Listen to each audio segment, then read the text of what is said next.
Mateus capítulo 20, dos versos 25 a 28, está escrito o seguinte: Mateus 20, versos 25 até o verso 28. Então Jesus, chamando-os para junto de si, disse: Bem sabeis que pelos príncipes dos gentios são estes denominados, e os que grandes exercem autoridade sobre eles. Não será assim entre vós, mas todo aquele que quiser entre vós fazer-se grande, que seja vosso serviçal. E qualquer que entre vós quiser ser o primeiro, que seja vosso servo. Bem como o Filho do Homem não veio para ser servido, mas para servir e para dar a sua vida em resgate de muitos. Amém? Até aí. Chama aqui o nosso obreiro para estar fazendo uma oração pela palavra. Deus, louvado seja o teu nome, Pai. Precisamos ouvir a tua voz. Deus, eu bem sei que tu já estás preparando o nosso coração desde o início do culto. Mas eu te peço agora que tu tome o teu servo em tuas mãos, que tu possa usá-lo, Pai, e que essa palavra, ao vir até a tua igreja, possa estar encontrando terreno fértil em nossas vidas, Pai. Que nós possamos estar prontos a praticá-la e viver aquilo que tu quer para nossas vidas. Abençoa este momento da tua palavra, em nome de Jesus. Amém. Bem, queridos, aqui em Mateus capítulo 20, a partir do verso 25 a 28, Jesus aqui está ensinando a respeito de como ser grande. Como ser grande. E ele revela um segredo para essa grandeza. O interessante é que ele vai explicando, e ali ele vai dizendo que no reino de Deus, no reino celestial, a grandeza não será medida pela autoridade sobre as pessoas, mas pela humildade e serviço prestados a ela. Aleluia. Aqui na terra, para quem é militar, por exemplo, se é soldado, aspira a ser um cabo. Se é cabo, aspira a ser um sargento. Se é sargento, quer ser um subtenente. Se é um subtenente, sonha em ser um dia tenente. Se é um tenente, aspira o oficialato e o posto de capitão. Se é capitão, eu creio que se eu não estiver errado, ele quer ser um major. E por aí vai, né? Eu vou parar por aí porque essas outras patentes são mais complexas. Mas eu quero dizer o seguinte: todos nós entendemos que a autoridade está naquele que manda, e aquele que obedece não tem autoridade. Ele tem sobre si uma autoridade. Esse é o pensamento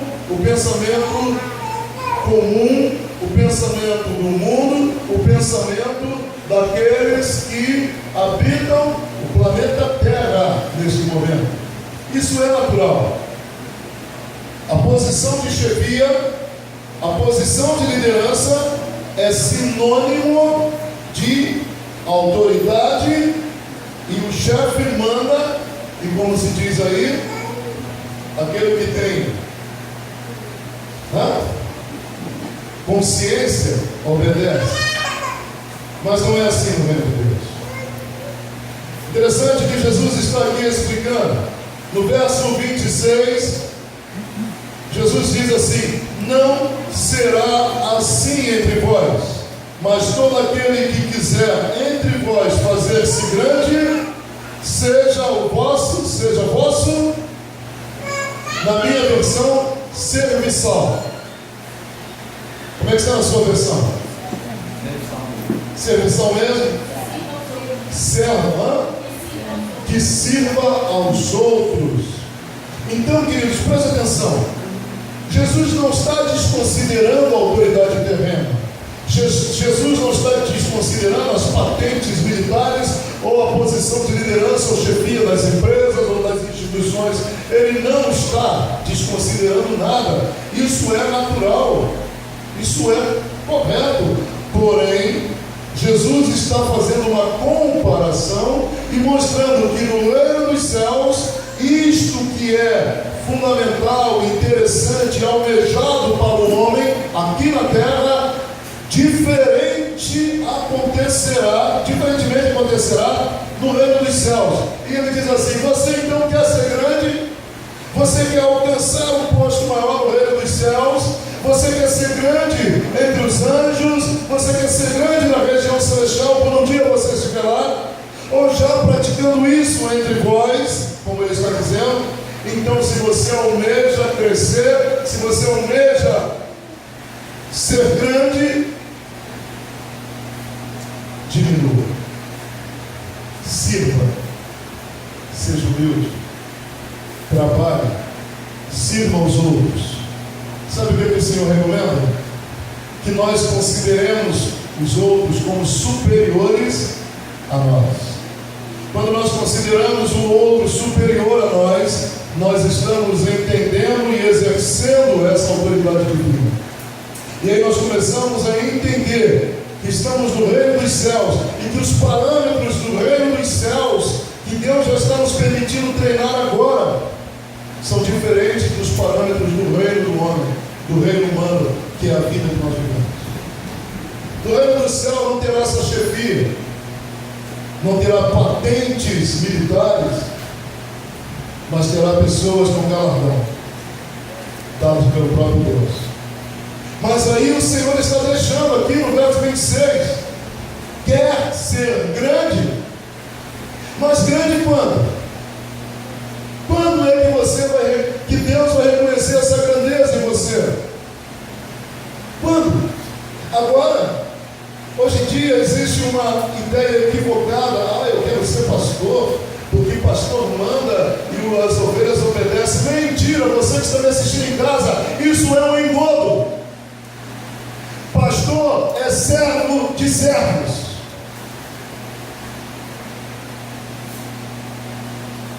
Quer o episcopado? Grande coisa faz. Muitos querem títulos e posições, mas não sabem o que é viver um título ou uma posição. Você ganha. Quer ver uma coisa? Quem na sua empresa vive uma posição de chefia aqui? Alguém aqui na sua empresa tem um cargo de responsabilidade? Massa. A vida toda você não teve esse cargo. Houve um momento que você, digamos assim, foi liderada por outras pessoas e hoje ainda é liderada por outras pessoas, até chegar à presidência da empresa, da instituição. Mas quando você assumiu esse cargo, com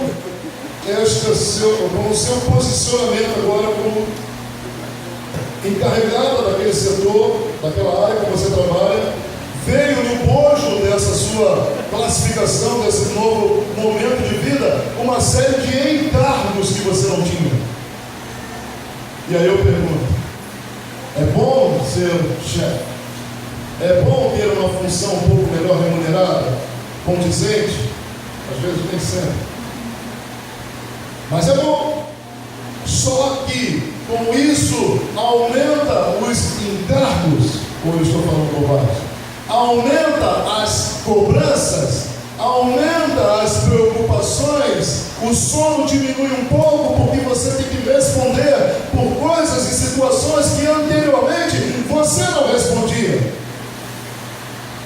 Agora você é líder, agora o que está acima vai cobrar de você, e você vai ter que responder a contento os questionamentos daqueles que estão acima. Mas antes você não se preocupava com isso, você apenas prestava conta do seu serviço, mas você agora é um encarregado, é um chefe, é alguém que está no nível de orientar outras pessoas. Nós aqui temos uma visão fantasiosa da chefia, da liderança e da autoridade.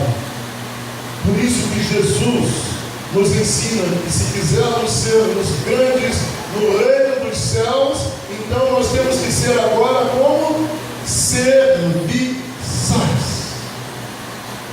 E aí eu pergunto, o quanto de você tem sido um exemplo de serviço ao reino através do seu amor ao próximo? Não estamos falando só da igreja não, filhos. Não estamos. Estamos falando de amor ao próximo.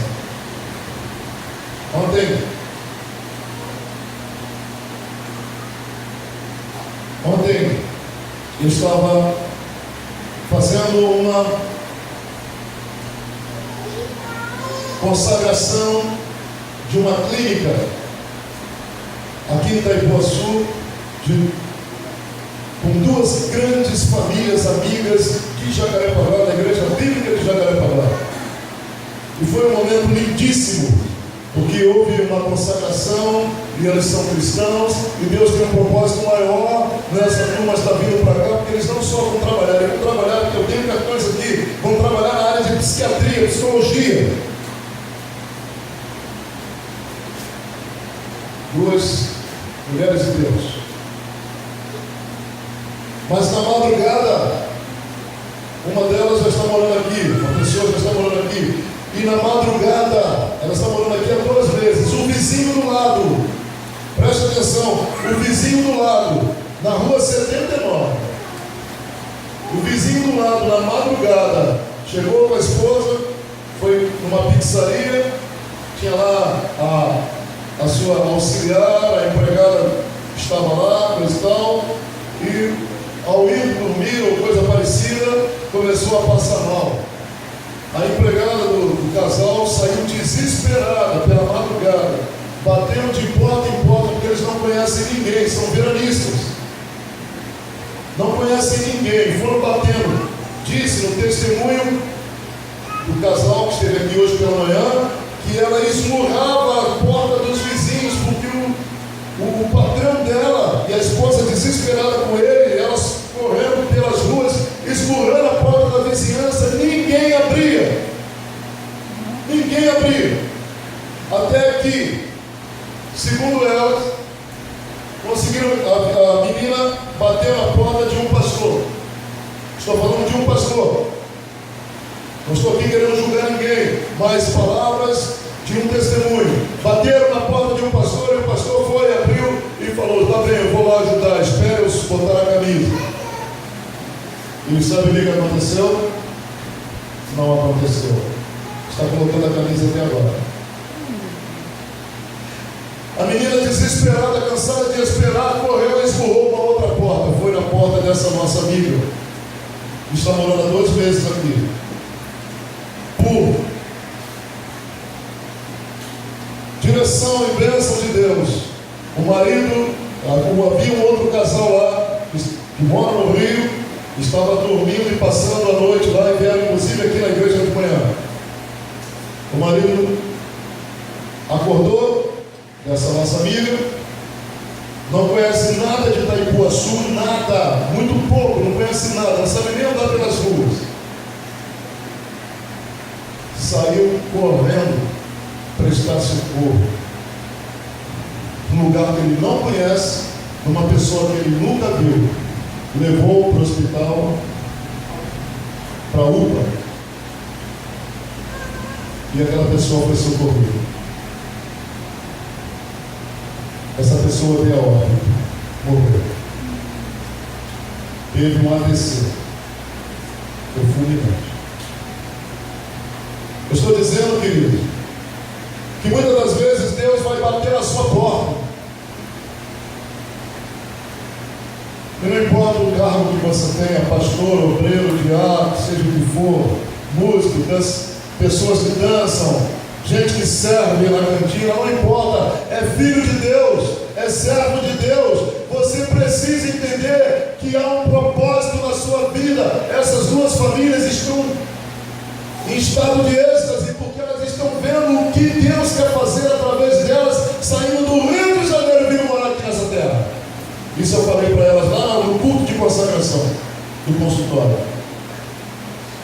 Ninguém que serve a Deus, vem morar nesse lugar, em Itaipuaçu, apenas para ter uma casa, você vem com o propósito de servir a Deus. Quer ser grande? Sirva. Vamos lá. Você precisa considerar algumas coisas. A serventia não deve ser algo que fazemos. Servir a Deus não é uma atitude de colocar um copo de água aqui, ou de varrer uma igreja, ou de fazer qualquer coisa. A serventia não deve ser algo que fazemos, deve ser algo que somos. Eu vou repetir isso. A serventia ou o serviço a Deus não são atitudes que tomamos, mas é algo que está no nosso coração. Não deve ser algo que fazemos, mas algo que somos. Isso é ser servo. Quer ver uma coisa? Eu vou te dar alguns indícios do que é servir a Deus. Mais propriamente, 4 maneiras de reconhecer um servo de Deus. Primeiro, anote isso se você quiser. Você que está em casa, registre. Um servo serve com alegria. Um servo serve com alegria. Como está escrito no Salmo 100, verso 2. Qualquer servo que reconhece aquele a quem serve será cheio de alegria.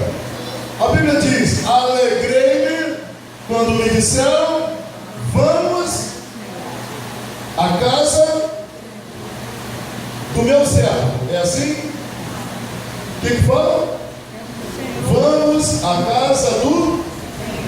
Se ele é Senhor, quem é o servo? Mas no início do verso diz o que? Alegrei-me. Alegrei-me quando me disseram, vamos à casa do Senhor. Como verdadeiros servos, devemos sempre servir com alegria, não com tristeza, não com murmuração. Não adianta, queridos, você servir e você reclamar: porque só eu que faço isso, só eu que faço aquilo, ninguém me ajuda, e você reclama, faz, mas reclama do seu irmão, faz, mas reclama da sua irmã, faz e acha que você é o que mais trabalha. Se você acha que você é o que mais trabalha, eu vou dizer uma coisa para você: você não entendeu o que é ser servo de Deus. Não entendeu. Primeiro, que o servo trabalha com alegria. Segundo, que o seu trabalho, o seu esforço, a obra que você realiza com as suas mãos, no Senhor não será em vão. Um servo, portanto, serve com alegria. E como verdadeiros servos, eu e você devemos servir com alegria, nunca com tristeza. O servir não pode ser um peso, mas precisa ser um deleite. Servir não pode ser um peso. Mas sabe o que acontece, filhos? Hoje em dia nós queremos servir naquilo que nos agrada. Se te agrada bater um instrumento ou tocar um instrumento, você enche o coração de alegria, porque quando você executa isso, você fica alegre. Mas isso não é servir. Isso está longe de ser servir. Servir é quando você faz algo que nem sempre agrada ao seu coração, mas você faz com alegria, com contentamento, sabendo que antes de você fazer a algum homem, você está fazendo diretamente para o teu Senhor. É para o Senhor. Você está servindo a causa de Cristo, você está servindo ao reino de Cristo, você está servindo com um propósito excepcional, que é estabelecer o reino de Deus nessa terra, e que você seja um desses que ajuda ao estabelecimento do reino de Deus, ou estabelecer o reino de Deus. Então servir precisa ter deleite, precisa ser com alegria, não pode ser por constrangimento,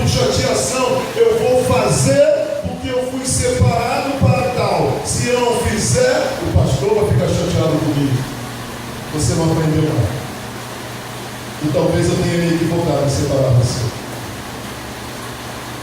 Mateus capítulo 25, verso 40, diz o seguinte: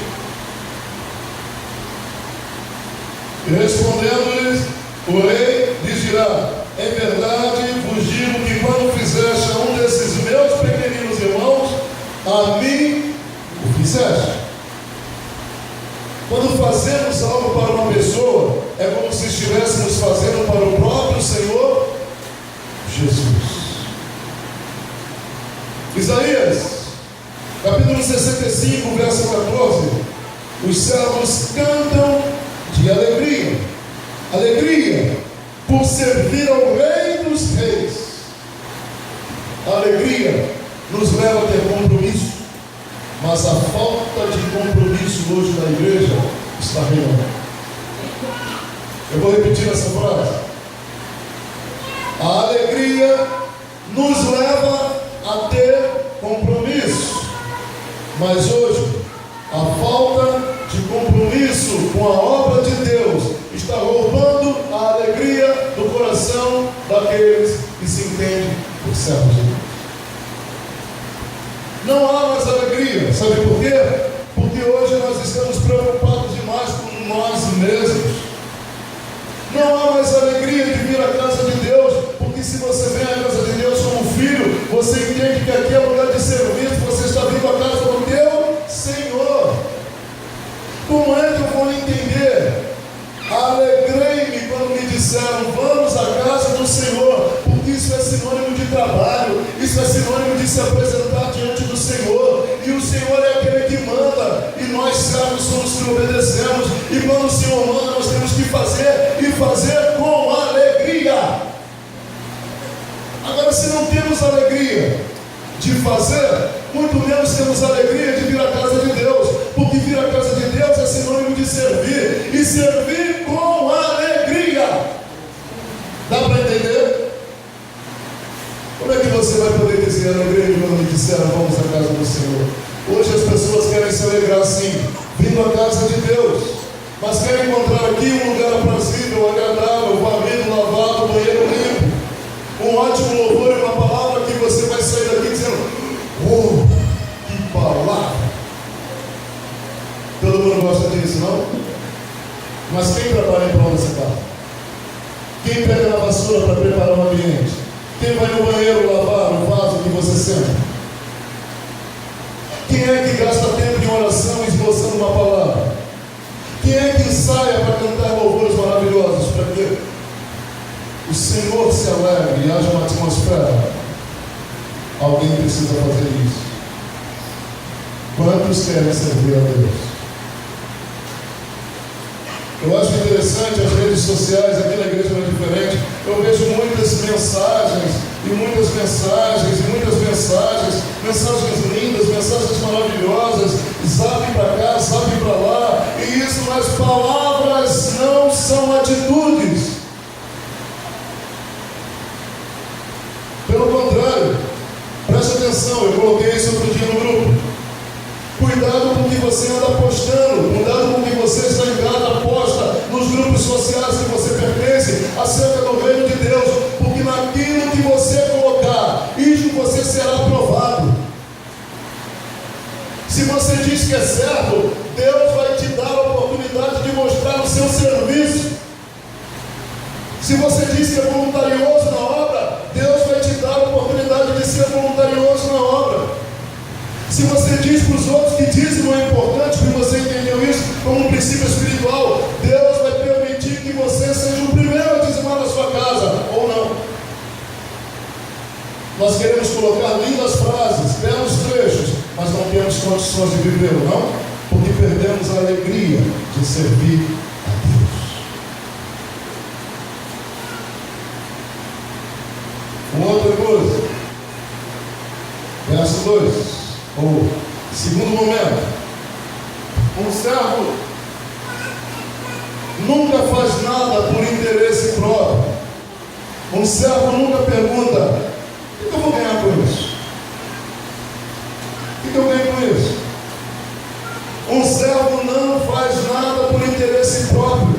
Quando você receber uma missão da parte de Deus, submeta-se, Isso não é ser servo, isso é tentar ganhar com Deus algum benefício próprio. Muitos ofertam achando que se deixar de ofertar, olha o que eu vou falar, isso fica para você que está em casa. Não oferte a Deus para que continue tendo mantimentos na sua casa. Isso não é entender o princípio de um dízimo.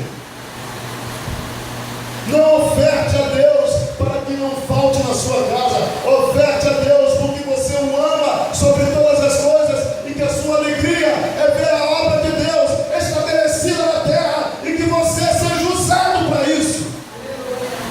O resto é consequência. Mas sabe o que as pessoas, na sua grande maioria, faz?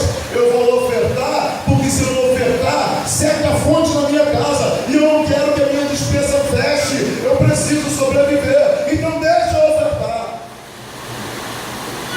É não entender nada do princípio espiritual. Deus não precisa do seu dinheiro, Ele é dono do ouro e da prata. Ele criou o ouro e a prata, que você e eu valorizamos tanto. Quando você ofertar, seja o que for, em que nível for, financeiro, seu tempo, suas orações, seus jejuns, seus sacrifícios, seus serviços, sair na madrugada para socorrer uma pessoa que talvez você nem conheça, um vizinho que está morrendo, faça com amor, como se estivesse fazendo ao próprio Deus.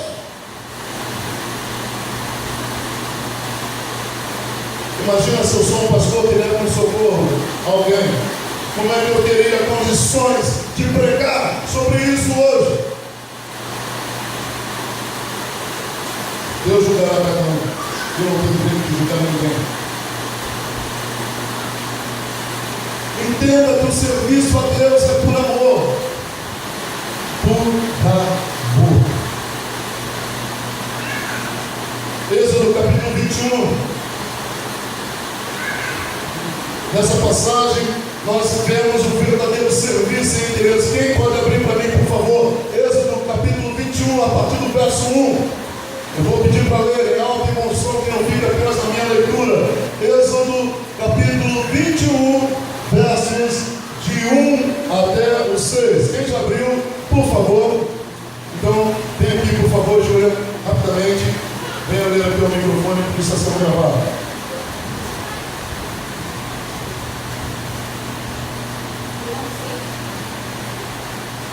Deus ordenou a Moisés que desse aos israelitas estas leis.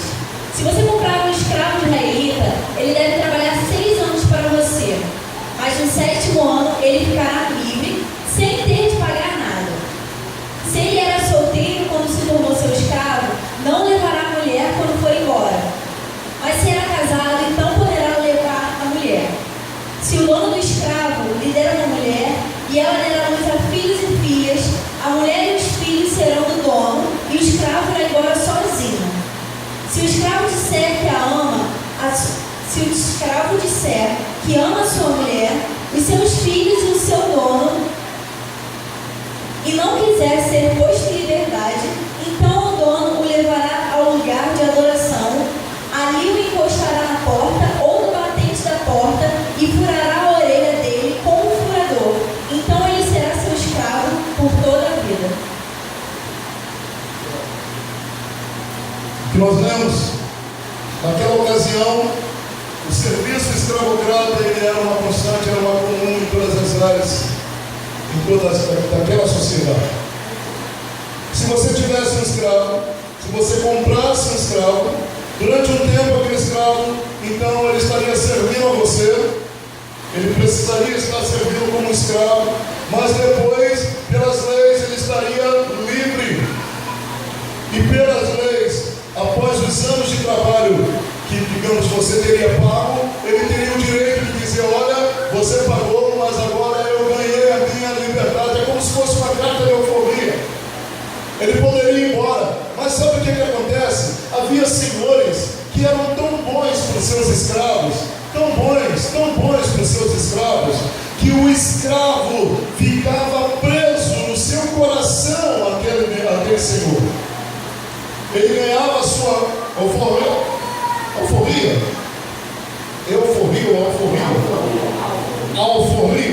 Ele ganhava a sua alforria.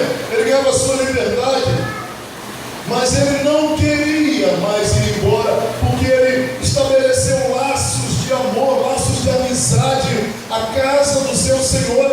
sua casa, ele poderia inclusive ter famílias e continuar a servir aquele Senhor, mas havia uma marca que precisava ser feita, para que aquele Senhor não fosse considerado injusto na sociedade, e todos sabiam que o escravo fulano ou ciclano já estava mais de 6, 7, 8 anos com ele precisava marcar aquele escravo. Então era perfurada a orelha, colocava-se um brinco, alguma coisa parecida naquela orelha, e aquele escravo tinha a marca de que era um escravo livre, ou um escravo voluntário, ou seja, ele trabalhava para o Senhor, não porque ele foi comprado como uma mercadoria, porque ele tinha obrigação, ele trabalhava agora na casa daquele Senhor, porque ele aprendeu a amar, a respeitar e a desejar estar na presença daquele Senhor. Ele era livre, mas preso no coração. Livre, mas preso no coração. Sabe o que está acontecendo com a igreja hoje? A igreja está se sentindo livre, inclusive no coração. Deus hoje está requerendo escravos de orelhas furadas. Escravos de orelhas furadas. Estamos precisando ter as nossas orelhas furadas pelo nosso Deus. Que é isso, pastor? Sim, eu estou falando espiritualmente, entenda o que eu estou falando. Quantos hoje ainda têm um coração grato a Deus, um coração alegre a Deus, um coração desejoso de servir a Deus, de todo o seu coração e entendimento. Não mais porque Ele pagou um alto preço. Não é preciso você esperar a Santa Ceia para nós mencionarmos esse fato, que Ele foi gravado no madeiro, que o sangue foi vertido numa cruz, que Ele pagou. Eu sei que foi pago um alto preço. A gente canta isso uma vez por mês. Quando Jesus derramou sua vida, ou entregou sua vida, Ele pensava em mim, Ele pensava em ti, pensava em nós. Lindo isso, verdadeiro. Mas a gente não tem que esperar uma vez por mês para cantarmos, nos abraçarmos. Deus está requerendo que eu e você sejamos como escravos de orelha furada, desejosos de amar sobre todas as coisas a Ele, desejando estar na casa dEle, não por obrigação, por causa da cruz, mas porque aprendemos a amar o homem da cruz. Não a cruz que esse homem foi gravado, mas aprendemos a amar o homem da cruz, chamado Jesus. Ele não está mais na cruz, mas Ele está aqui, ó, dentro do nosso peito. Ele tem feito você pensar diferente, Ele tem feito você agir diferente, Ele tem dado a você uma nova forma de pensar, de ver, de agir, de falar, de se portar. E uma dessas formas que Deus tem dado é nós amarmos uns aos outros como a nós mesmos, é servirmos ao reino, à causa e ao próximo.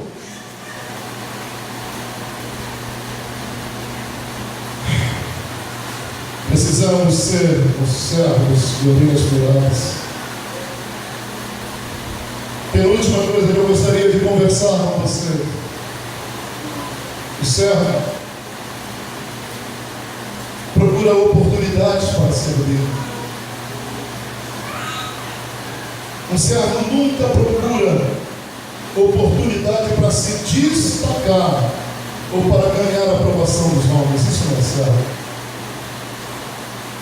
Vou dizer, um servo procura oportunidades para servir. Um servo não procura oportunidades para se destacar, para aparecer aos olhos daquele que possa lhe promover. Isto não é servo. Quem exerce cargo de chefia conhece e discerne muito bem quem faz para aparecer e quem faz porque sabe desempenhar um bom trabalho. Porque quem desempenha um bom trabalho não precisa fazer para aparecer, não precisa dizer, olha, eis-me aqui, como eu faço isso bem. Faz e é reconhecido. E se não é reconhecido pela chefia, é porque existe um coração ingrato, Porque muitas pessoas servem, trabalham com afinco, dedicação e não são reconhecidos, não porque não possam ser, é porque aí é um outro assunto que eu não quero tratar aqui agora. Mas o servo do Senhor Jesus, ele pode não ser reconhecido. Deixa eu dizer uma coisa para você: talvez o seu pastor nunca tenha visto o seu trabalho. Talvez você esteja dizendo assim: puxa, pastor, eu faço e aconteço, o Senhor nunca me deu um elogio, o Senhor nunca falou para mim, o Senhor nunca bateu nas minhas costas e disse: poxa, que coisa bacana, né? E talvez eu nunca venha fazer isso, ou talvez venha. Eu não preciso fazer, porque você não está fazendo para mim, porque o teu galardão quem vai dar não é o pastor Jorge, porque eu estou correndo atrás do meu também. Mas só que o que eu faço, não faço para ser galardoado.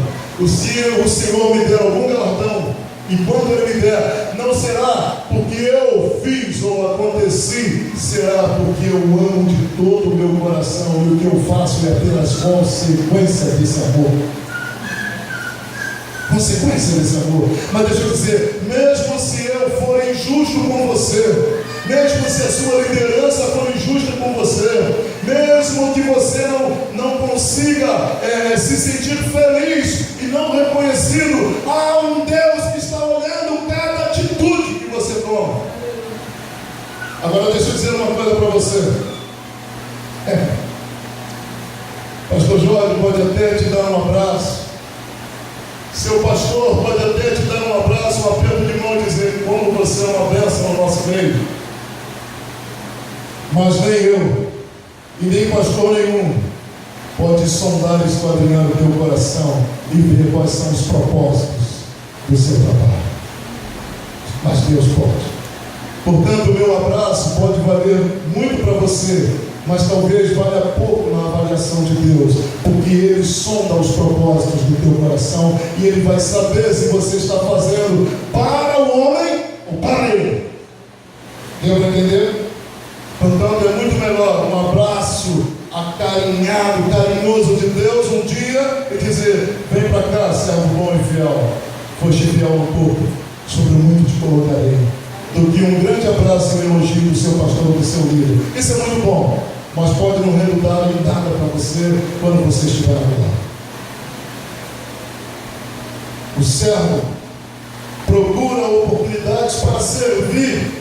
Um servo nunca procura oportunidade para se destacar ou ganhar a aprovação dos homens.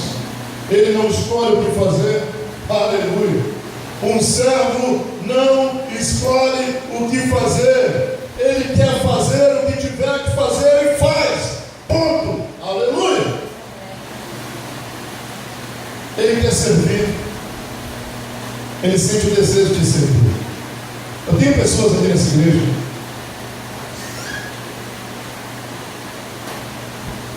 que eu já fui obrigado a dizer assim: para de fazer o que você está fazendo. Para de fazer o que você está fazendo. Por quê? Porque às vezes vai trazer problemas.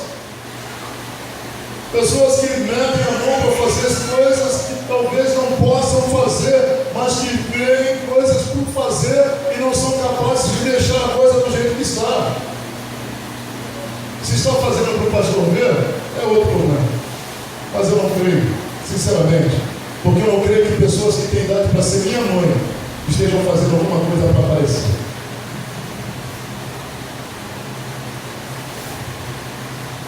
O servo procura oportunidades para servir.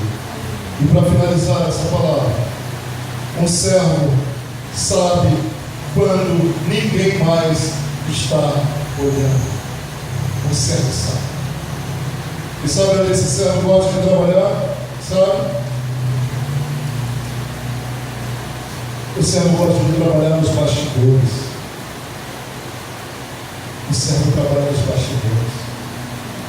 É onde ninguém está olhando. Outro dia eu estava vendo uma matéria sobre essas novelas. E eu, quando morava lá no Rio, a esposa do pastor da Igreja Bíblica de Jacarepaguá, ela foi cabeleireira da Globo. E ela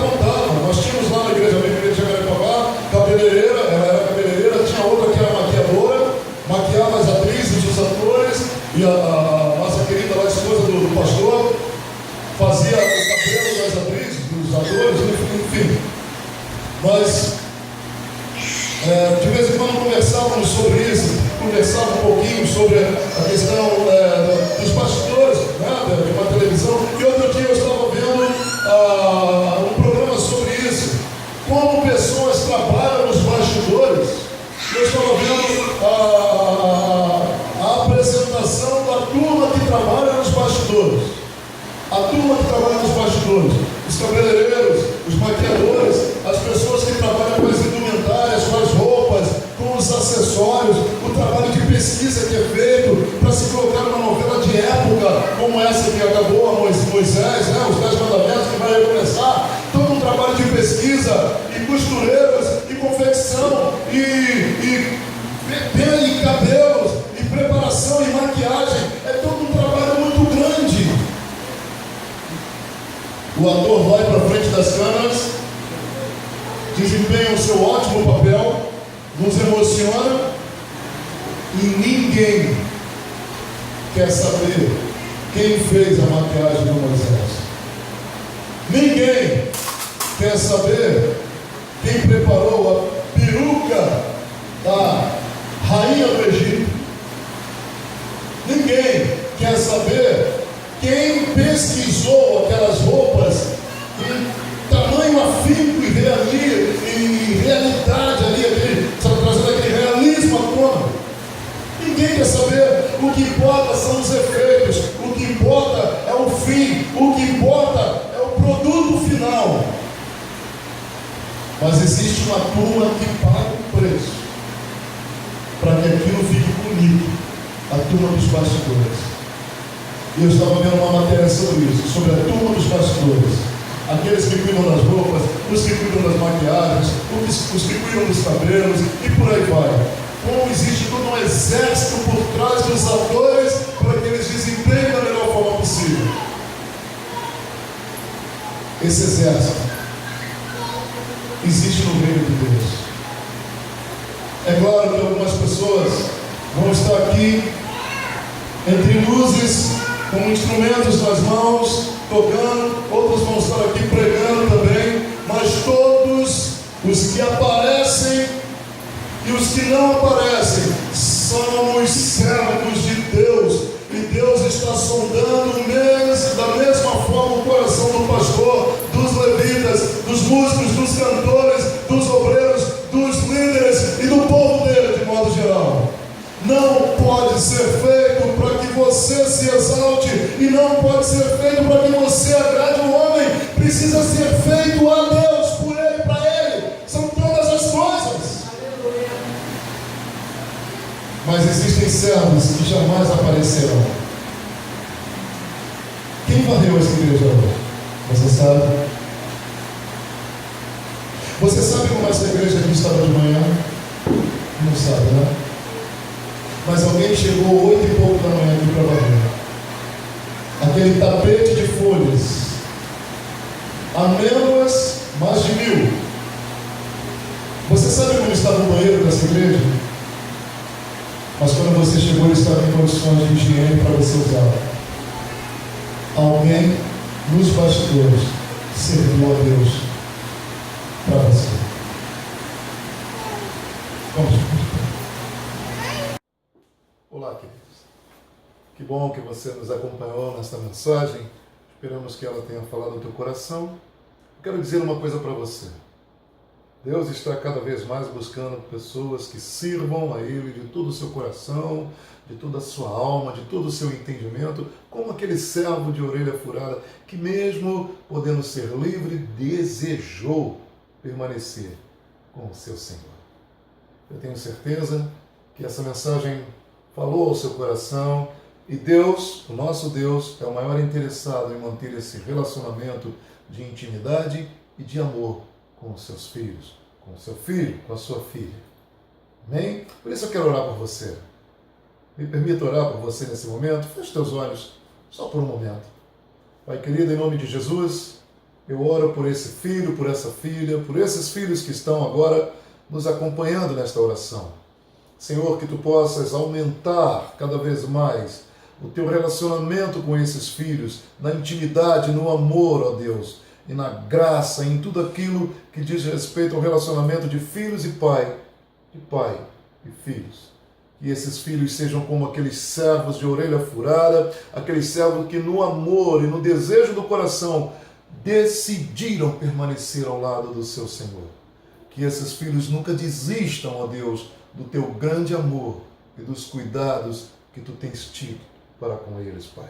Por isso eu peço a tua bênção para este filho, para esta filha que está nos assistindo, pedindo que cada vez mais tu aumentes em seus corações esse amor que só o Senhor pode nos dar.